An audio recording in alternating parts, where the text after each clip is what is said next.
আমাদের সমস্যা এইটাই তো। আমি যখন 12 সালে জয়েন দিছি তখন ছিলাম আমরা তৃতীয় শ্রেণীর কর্মচারী, কিন্তু পরবর্তীতে আমরা আসছি চতুর্থ শ্রেণীর কর্মচারী।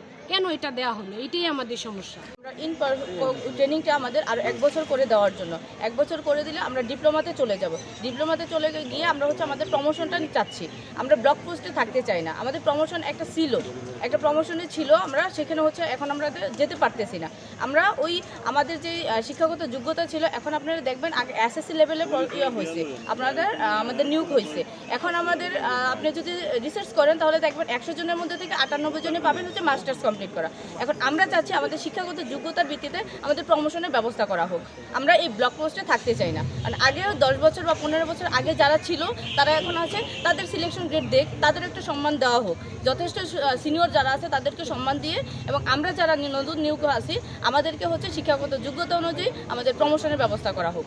হাউ ইট ইজ পসিবল, আমি এটা চিন্তা করি পাই না যে এই যে পরিবার পরিকল্পনা বিভাগের প্রাণ ভূমারা, প্রাণ শক্তি, পরিবার কল্যাণ সহকারী, এদেরকে এত বড় একটা অধপদের জায়গায় কেন নেওয়া হলো?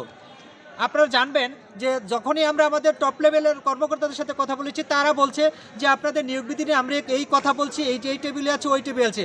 আমরা যখন উপজেলা প্রধান কর্মকর্তার কাছে যাই, ওনারা বলে ডিডি লেভেলের কাছে চলে গেছে। ডিডি লেভেলের কাছে গেলে ওনারা বলে যে অধিদপ্তরে এই টেবিলে, ওই টেবিলে আছে। আমরা প্রত্যেকটা টেবিলে যাওয়ার ফলে এই যে জনপ্রশাসন আছে, এই যে কিছুদিনের মধ্যে চলে আসবে। আমরা যখন ওখানে যোগাযোগ করি, কই আপনাদের তো এরকম কোনো ডকুমেন্টসে নাই যার ভিত্তিতে আমরা নিয়োগ বিধিটা বাস্তবায়ন করব। চিন্তা করছেন? ঠিক এরকম ধোঁকাবাজি বছরের পর বছর যুগের উপরে আমরা খেয়ে আসছি। আমরা এত কিছু আর সহ্য করব না, সইব না। আমাদের এখন একটাই চাওয়া, প্রস্তাবিত যে নিয়োগ বিধি আছে, এই নিয়োগ বিধি অনতিবিলম্বে এটা কার্যকর করতে হবে।